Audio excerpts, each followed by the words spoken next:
Di dalam surat An-Nisa ayat 36, A'udzu billahi minasy syaithanir rajim.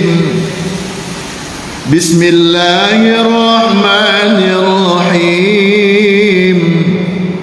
Wa'budullaha wa la tusyriku bihi syai'a wa bil walidaini ihsana. Wa'budullah, sembahlah Allah, wala tusyriku bihi syai'a, dan janganlah kamu mempersekutukannya dengan sesuatu apapun. Bersyukurlah panjenengan yang hari ini masih ada orang tua. Ada yang masih ada ya. Mungkin bapaknya sudah tidak ada, ibunya ada, atau ibu yang sudah tidak ada, bapaknya masih ada, atau kedua-duanya sudah tiada. Seperti saya ini sudah dua-duanya sudah tiada. Jadi Ramadan kemarin, sebelum Ramadan itu ibu yang ke-4 tahunnya, bapak yang ke-5 tahunnya. Jadi selisih 1 tahun di bulan, hampir bulan yang sama, tanggal hampir sama, di bulan yang sama. Bersyukurlah bagi yang punya orang tua. Tapi kan kita ini juga tetap bersyukur kalaupun kita memang orang tua sudah pulang semua.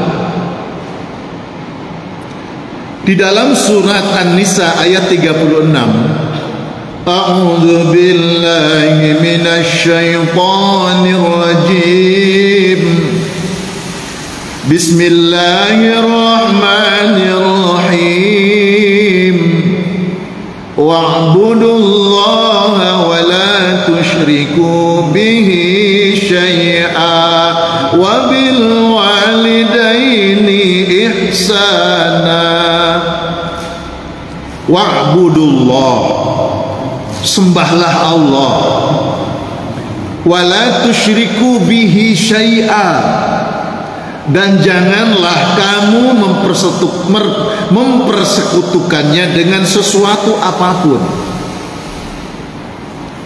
Jadi namanya tauhid, tauhidullah, nyembah nang Allah, jangan mempersekutukan Allah dengan sesuatu apapun yang lain. Ya walaupun rodo angel Pak, tapi ya tetap kita yakin ibadah kita hanya kepada Allah. Dulu, zaman dulu Pak, orang itu kemana-mana bawa keris. Kemana-mana bawa keris. Kalau model saya mungkin ya bawa senjata lah. Pas nggak bawa itu rodo sumpek Pak. Nggak bawa keris itu rodo mang-mang piye gitu. Lalu orang yang di luaran sana bilang syirik dan sebagainya. Zaman sekarang ini orang kemana-mana nggak bawa ATM, Pak. Nggak bawa HP lah, HP ketinggalan. Pas boten disandi bilang, yo pun ketuan bojoi.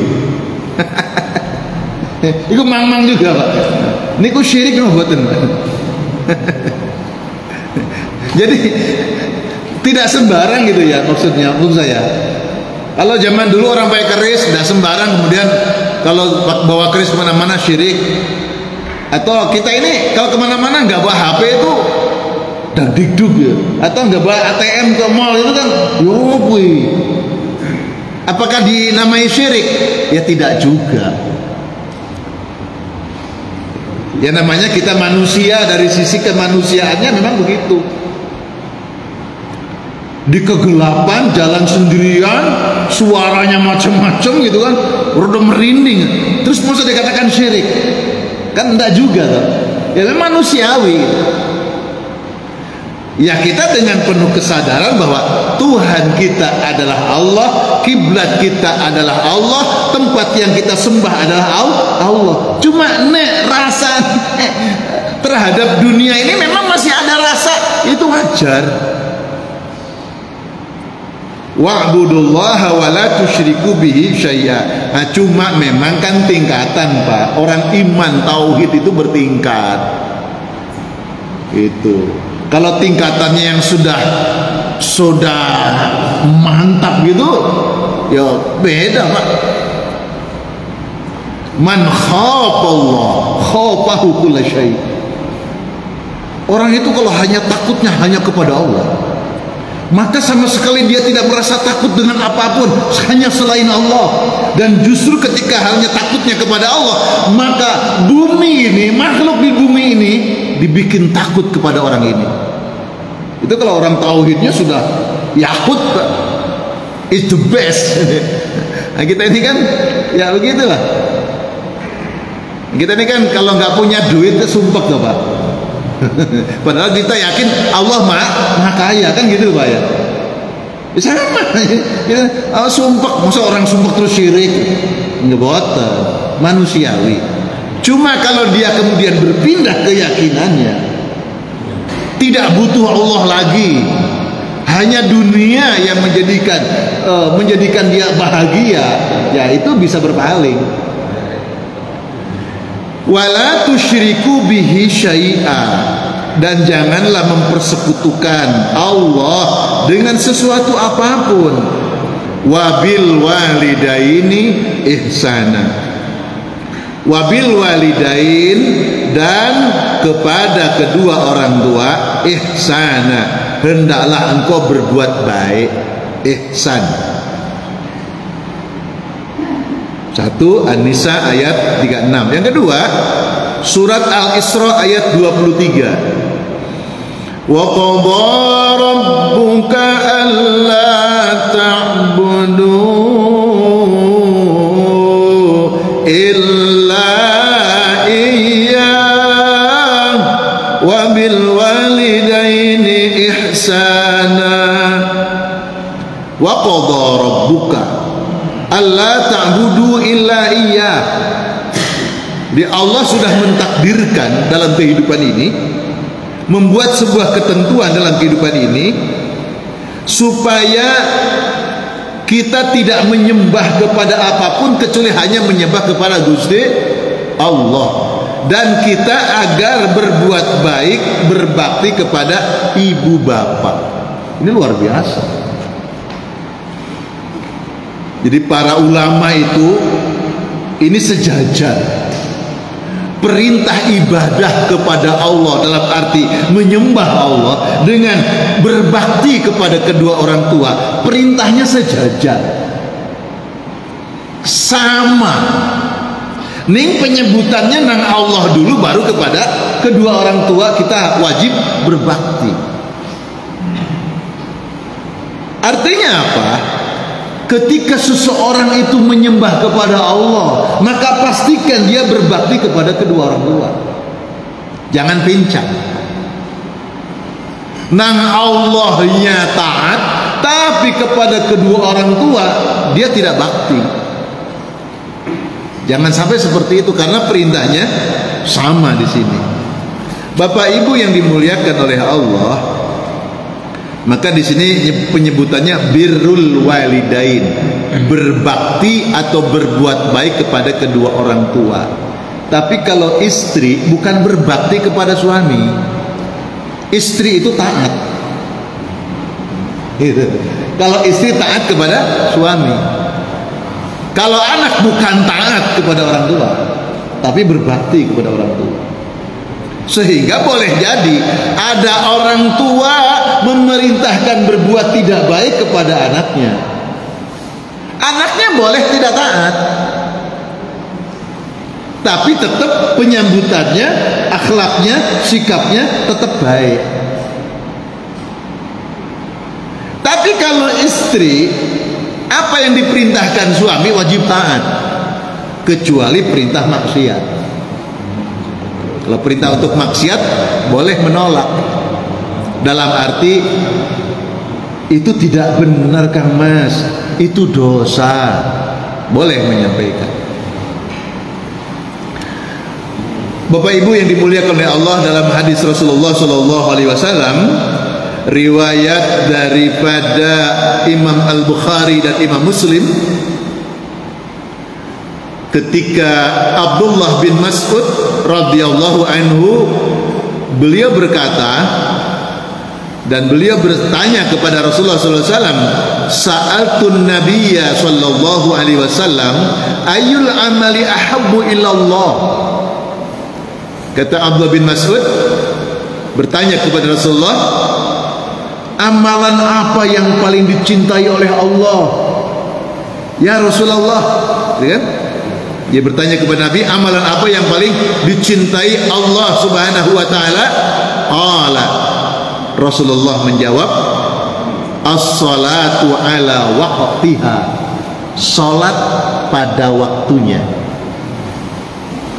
Nanti akan didukung oleh hadis yang lain, as-salatu ala awali waqtiha, salat di awal waktu. Cuma redaksi di hadis ini, salat pada waktunya. Kalau salat pada waktunya, salat zuhur jam 2 ya, salat di waktunya. Kurang 5 menit asar ya, salat zuhur ya di waktunya. Ini saking apanya ya,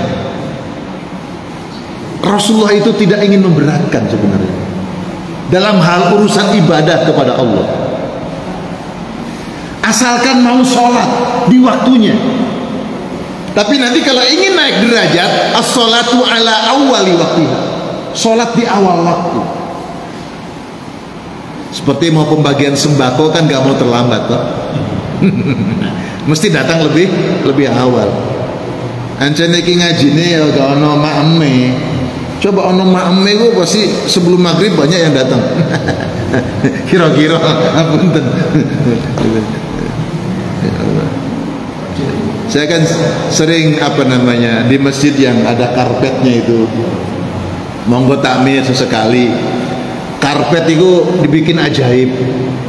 Di bawah karpet mungkin sop pertama itu ada berapa titik, DKI 1 sewuan.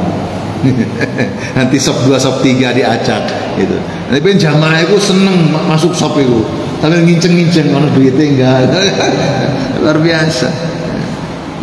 Ya enggak apa-apa untuk membuat motivasi. Awal-awal sholatnya golek duit, lama-lama diikhlaskan oleh Allah, lama-lama diberi hidayah oleh Allah Subhanahu wa ta'ala. Sholatlah pada waktunya, jadi waktunya. Nah, ini Allah sudah memberikan, Rasulullah memberikan sebuah ketetapan. Walaupun begitu loh, manusia itu banyak yang keteteran.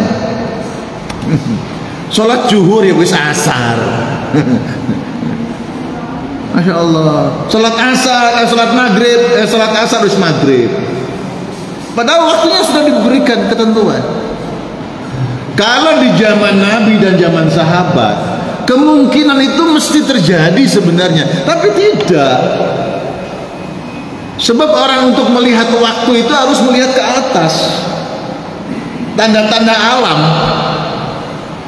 Itu kan waktu duha itu kan ketika matahari naik, zuhur itu sudah matahari moncong ke barat, gitu kan. Ketika asar itu bayangan sudah melebihi jaraknya, panjangnya dari bentuk aslinya, gitu kan. Nah, sekarang kan sudah ada waktu. Waktunya bukan hanya di dinding, di jam tangan, di handphone, gitu loh, masih keteteran. Sholatnya bisa telat, masya Allah. Makanya di sini tidak menggunakan ala awali waktiha. Saking cintanya kepada umat ini, yang penting kamu sholat pada waktunya. Walaupun kalau ingin naik derajatnya, as-salatu ala awali waktiha. Masya Allah. Lalu bertanya lagi, summa lalu apa lagi ya Rasulullah? Birrul walidain, hendaklah engkau berbakti kepada kedua orang tua. Ini kan sekarang ini kita lagi kehilangan pendidikan karakter.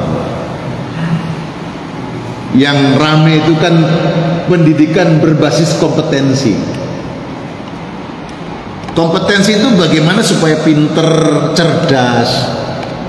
Kalau karakter, bagaimana anaknya jadi bener, jujur, amanah, akhlaknya baik.